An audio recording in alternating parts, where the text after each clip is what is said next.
Good evening, Nepal. How are you guys doing? नमस्कार सबैजनालाई।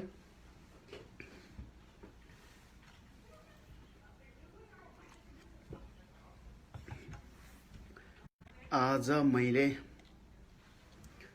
मलाई धेरै प्रश्न आउने गरेको छ यो बच्चा बच्चीले यो बिस्तारामा पिसाब फेर्ने बारेमा। 4-5 वर्षको उमेर कसैलाई 6 वर्षको उमेरसम्म पनि द्याट्स नर्मल है, बिस्तारामा पिसाब फेर्ने बेड वेटिङ भन्दा हुन्छ र एन्युरेसिस पनि भनिन्छ, नक्चुरल एन्युरेसिस भनिन्छ। यदि रातिमा बेडमा पिसाब फेर्छन् भने बच्चा बच्चीले अथवा ठुलोले पनि डे टाइममा पनि त्यस्तो गर्ने हुन्छन्, कपडामै पिसाब फेर्ने। त्यो बेलामा अलिक छुट्टै टर्म दिइन्छ, हामीले डायोगनल एन्युरेसिस भनिन्छ। एनिवेज रातिमा पिसाब फेर्ने बानीको बारेमा धेरै प्रश्नहरू आउने गरेको छ। त्यसबारेमा केही कुरा बोल्न चाहे म अहिले। फेरि म के भन्न चाहन्छु भन्दा 5-6 वर्षसम्म उमेरको लागि यस्तो हुनु नर्मल हो है। 5-6 वर्ष उमेरसम्म बिस्तारमै पिसाब फेर्नुलाई नर्मलै मान्नुपर्छ है।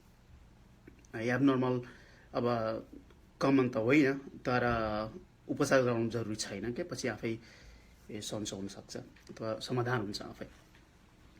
तर कसैको हुँदैन है, कसैको हुँदैन। तर एउटा कुरा के पनि जान्न जरुरी छ भने बच्चा बच्चीले जानेर गरेको होइन है। यसबारेमा थप कसरी हुन्छ त यो समस्या भनेर जान्न जरुरी पनि हुन्छ जस्तो लाग्यो मलाई।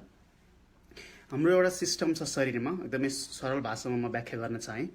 जब हामी सुत्छौँ हाम्रो शरीरका फङ्सनहरू पनि सुत्नुपर्छ, मिनिङ कम स्लो हुनुपर्छ है।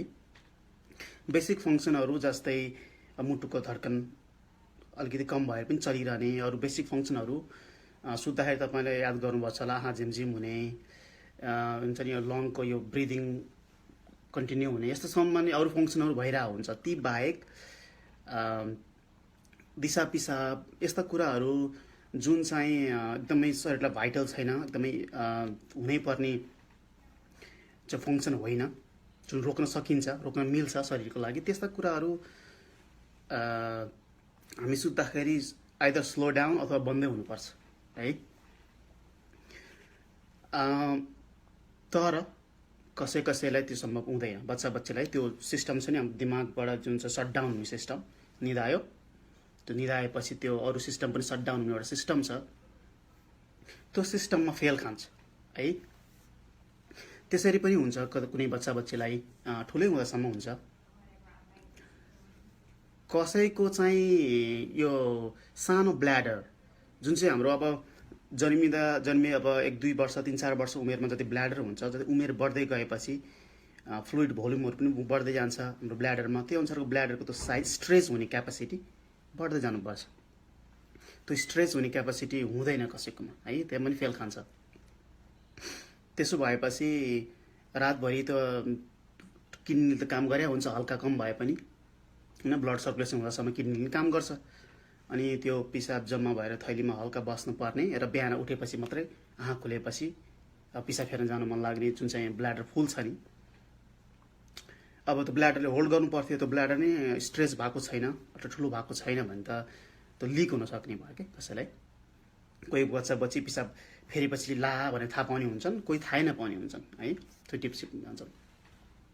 प्राय चाहिँ ती दुईटा कारण हुन्छन्। प्राय लङ टर्म छ भने, यदि चाहिँ महिनौँ सालौँसम्म एउटै समस्या भइरहेको छ भने, जस्तै 8 वर्ष 9 वर्षको उमेर हुँदासम्म अथवा 5-6 वर्षदेखि देखिएको 9-8-9 वर्ष उमेर हुँदासम्म बिस्तारामा पिसाब फेर्ने, हप्तामा कम्तीमा 2-3 पटक त्यस्तो छ भने त्यो प्राय ब्ल्याडरको आफ्नै प्रब्लम वा जुन मैले सिस्टम भने त्यसको ती दुईटा मात्रै एउटा हुनसक्छ प्राय है।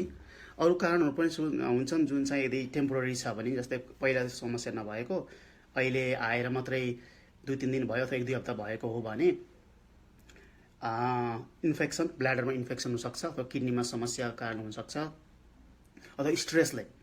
कोही बच्चा बच्चीहरू स्कुलमा स्ट्रेस हुनसक्छ, साथीभाइसँग झगडा होस् या बुलिङ होस्, जनी कसैले हेपेको, टिचरले हेपेको, दुनियाँ त्यो स्ट्रेस लिन नसक्ने, बच्चा बच्ची हुन्छ नि उनीहरूलाई राति पनि त्यही समस्या दिमागमा चाहिँ त्यो खेलिरहेको हुन्छ, उनीहरू सुते पनि उनीहरूको दिमाग चलिरहेको हुन्छ त्यही कुरामा, अथवा सुत्दा पनि त्यही कुरा सोचिरहेको हुन्छ होला। त्यस्तै स्ट्रेस कारणले अथवा फ्यामिली घरमै भएको स्ट्रेस, घरमा डेथ इन द फ्यामिली अथवा एनी स्ट्रेस द्याट कि थिङ्स एज ए स्ट्रेस है, बच्चाको लागि उसको लागि स्ट्रेस, जुन स्ट्रेस बाबुआमाको लागि टिचरको लागि अरूको लागि नहोला तर बच्चाको लागि भइदियो है, त्यसको कारणले पनि यो बिस्तारामा पिसाब फेर्ने समस्या हुनसक्छ है। त्यो बाहेक चाहिँ अरू हुन्छ जुन ब्ल्याडर ट्रेनिङ भन्छ नि, बच्चा बच्चीलाई अब पिसाब फेर्न जानुपर्छ भने सिकाइन्छ नि सानोमा। अब कुनै कुनै इन्टेलेक्चुअल डिसेबिलिटी भन्छौँ हामीले, जुन चाहिँ सुस्त मनस्थिति भन्छ नि नेपालमा, सुस्त मनस्थिति अब कुनै पनि न्युरोलोजिकल कारणले जुन चाहिँ सुस्त स्थिति भएको दिमाग भएका बच्चाहरू छन् उनीहरूलाई त ब्ल्याडर ट्रेन गर्न सकिँदैन, उनीहरूलाई पिसाब फेर्ने तरिका सिकाउन पनि अलिक समय लाग्छ, तिनीहरूलाई पनि हुनसक्छ यो। तिनीहरूलाई त झन् दिउँसोमा पनि हुनसक्छ, जुन मैले सुरुमा डायोडनल को कुरा गरेँ, एनोरेसिसको बारेमा कुरा गरेँ, तिनीहरूलाई त दिउँसोमा पनि हुनसक्छ है। म कसरी प्रश्न सोध्नु भएको छ कि म यसो हेरेँ है। ओके, साधुराम चौलाले पछि सुन्छु है, डिलिट नगर्नुहोस् भन्नुभएको छ, म डिलिट गर्दिनँ, सायद रिपोस्ट पनि गर्छु होला। अलराइट,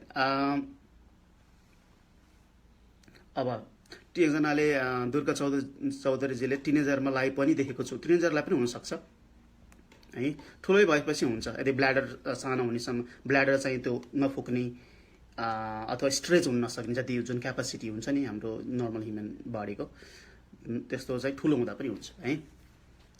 अब त्यही पनि यस्तो समस्या खास गरी टेम्पोररीली भएको, पहिला नभएको अहिले तत्काल सुरु भएको, जस्तै कोही 10 वर्षको 15 वर्षको छ, पहिला यस्तो समस्या थिएन, अचानक देखियो भयो भने किडनीमा समस्या हो कि ब्ल्याडरमा समस्या हो कि अथवा डायबिटिज हो कि, बच्चा बच्चीलाई डायबिटिज हुन्छ नि, टाइप 1 डायबिटिज। खालि डायबिटिज भन्ने बित्तिकै हामीले यो ठुलोकोलाई मात्रै सोच्छौँ, बच्चा बच्चीलाई पनि हुनसक्छ है। अनि त्यस्तो भयो भने डक्टरकोमा गएर हुन्छ नि पिसाब टेस्टहरू गर्ने, ब्लड टेस्टहरू गर्ने, हेमोग्लोबिन A1C भनिन्छ त्यो गर्ने, अथवा ब्लड सुगर चेक गर्ने, किडनीको फङ्सनहरू, किडनीमा केही समस्या हो त्यो चेक गर्नुपर्ने हुन्छ है।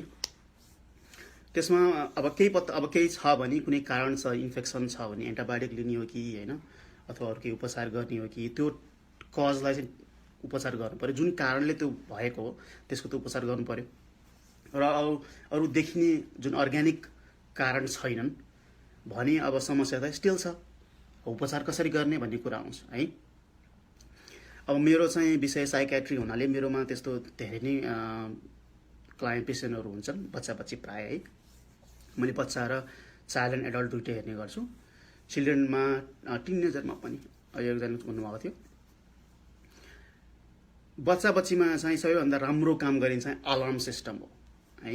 अलार्म सिस्टम चाहिँ कस्तो हुन्छ भने आजकल पाइन्छ किन्न, अनलाइनमा किन्न पाइन्छ, नेपालतिर पाइन्छ पाइन मलाई थाहा भएन, यतातिर पाइन्छ, सायद पाइन्छ पनि होला नेपालतिर आजकल।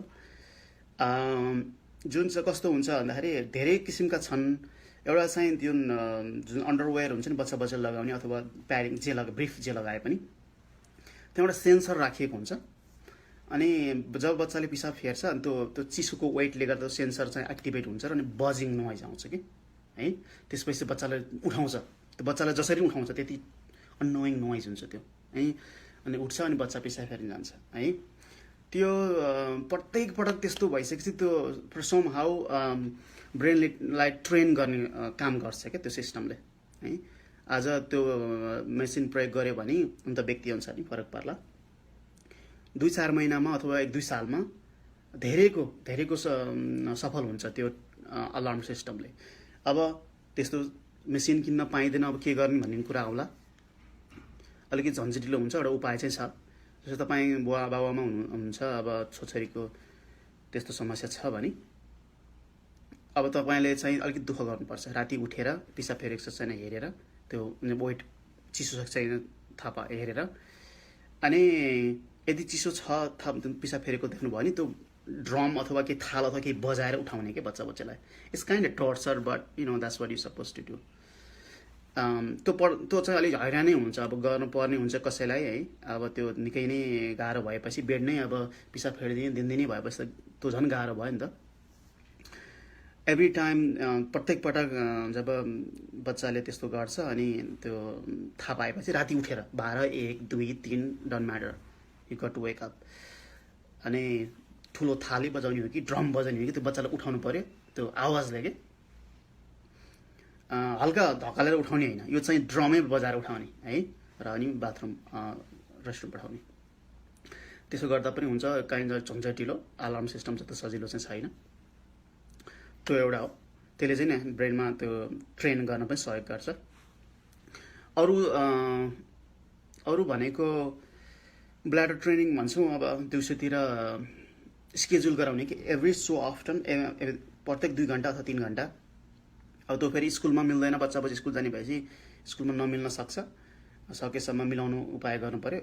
यति प्रत्येक 3 घन्टा अथवा सुरुमा प्रत्येक 2 घन्टा भने नि भयो, 2 अथवा 3 घन्टा बच्चालाई on the time on that बच्चाले शौचालय पठाउने है। स्कुलमा पनि अब स्कुल सिस्टमसँग कुरा गर्नुपर्छ, टिचरहरूसँग प्रिन्सिपलसँग कुरा गर्नु पर्यो।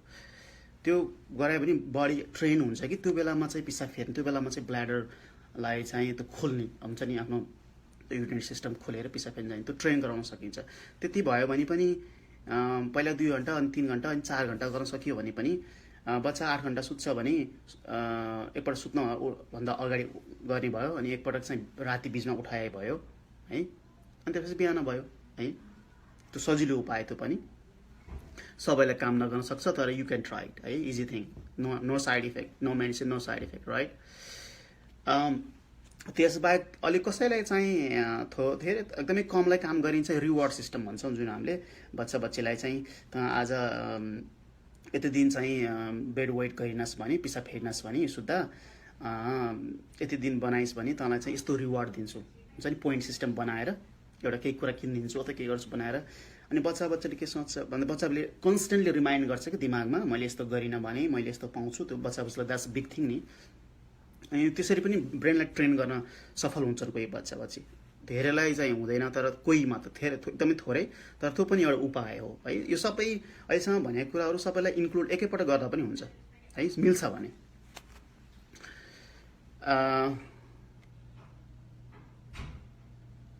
अब बच्चा 2.5 months अब द्याट्स नर्मल है। अझै फास्ट फ्रिक्वेन्ट पिसाब फेर्नु पर्थ्यो बच्चाले। एकजना दुर्गा गुरुङजीले 2.5 months को छ, उसले 5-6 आवर्समा पिसाब फेर्छ। उसले अझै चाँडो गर्नु पर्थ्यो है, ढिलो भयो त्यो उमेरको लागि त। एनिवेज मैले 5 वर्ष पछिको लागि मात्रै भनिरहेको छु अहिले। अब अरू उपाय भने अरूको गर्न सकिने भनेको, यदि सुत्ने समय भन्दा जस्तै बच्चा 8 बजी सुत्छन् भने 5 बजीपछि त्यो तरल पदार्थ नदिने है, अथवा सुक्खा कुराहरू फलफुलहरू दिन सकियो, अथवा अरू ड्राई कुराहरू रोटीहरू अरू खानेकुरा दिन सकियो, तर झोलिलो कुराहरू अथवा फ्लुइडहरू पानीहरू 3 घन्टा अगाडिदेखि नदिने। त्यसो गर्दा नि भयो। अब कुनै उपाय लाएन है, सबै गरेको छ, कुनै उपाय लाएन, निकै समस्या छ। खास गरी अब आफन्तकोमा जान पनि नहुने भइसक्यो, त्यसो हुन्छ नि। अझै ट्राभल गर्नुहुन्छ भने अब होटलमा बस्न नसकिने भइसक्यो, दुनियाँ समस्या आउन सक्छ। त्यस्तो बेलामा औषधि प्रयोग गर्न सकिन्छ है। खास गरी दिउँसोमा पनि पिसाब फेर्ने जुन इन्टेलेक्चुअल डिसेबिलिटी, त्यो सुस्त मनस्थिति भएकालाई र अरूलाई पनि दिउँसोमा पनि पिसाब फेरिनेहरूलाई चाहिँ र रातिमा चाहिँ 2-3 पटकी गर्ने, डेली जस्तो हप्तामा 2-3 दिन जस्तो गरिरहनेलाई चाहिँ औषधि दिन सकिन्छ है। हामी एउटा डेस्मोप्रेसिन भनिन्छ, DTAVP भन्छ, म डिटेल जान्नु त्यसको बारेमा। त्यो औषधि इभिनिङमा दियो भने सानो डोज सुरु हुँदा नि पहिला त्यो भने शरीरले चाहिँ फ्लुइड तरल पदार्थ होल्ड गर्छ कि किडनीबाट बाहिर निस्किने काम अलिकति कम हुन्छ र ब्ल्याडरमा कम जम्मा हुन्छ र पिसाब कम फेर्छ है। त्यो एउटा तरिका हो। बच्चालाई त मैले धेरै नै प्रिस्क्राइब गरेको हुन्छु, तर जसलाई पायो उसलाई जतिखेर पायो त्यतिखेर प्रिस्क्राइब गर्ने कुरो नि भएन। अब त्यो बाहेक अरू औषधि पनि छन्। अब इमिप्रामिन पनि, टोफर्नेल भन्छौँ हामीले यहाँ, जेनेरिकमा इमिप्रामिन भन्छौँ, अथवा एमिट्रोप्लाइन। अरू औषधिहरू पनि छ, प्रयास ट्राई गर्न सकिन्छ। तर डेस्मोप्रेसिन जुन DTAVP भन्थ्यो त्यसले नै अझै राम्रो काम गर्छ। होपफुली त्यो औषधि नै प्रयोग गर्न नपरोस्, अघि मैले माथि भनेको कुराहरू नै प्रयोग गर्दा ठिक होला। तर कसैलाई हुँदैन क्या, जति गरे पनि। अब जुन मैले अलार्म सिस्टम भने, रिवार्ड सिस्टम भने, ब्ल्याडर ट्रेनिङको कुरा गरेँ, हुन्छ नि, अझ पानी पिउन हुन्छ नि रोक्ने 3 घन्टा अगाडिदेखि, दिउँसै हाइड्रेट चाहिँ दिउँसै गर्ने तर बेलुकातिर नगर्ने, ती सबै गर्दा पनि हप्तामा 3 दिन 4 दिनसम्म चाहिँ बेड वेट गरिदिने, त्यो समस्या हुनसक्छ। त्यस्तो भयो भने त कसै भएन भने औषध खान पनि हुनसक्छ। खास गरी इन्टेलेक्चुअल डिसेबिलिटी भएकोलाई, जुन चाहिँ मानसिक समस्या भन्दा पनि सुस्त मनस्थिति भएकोलाई। अलराइट, आज मैले बेड वेटिङ अथवा नक्सनल एनोरेसिसको बारेमा कुरा गरेँ। Thank you all for listening to me.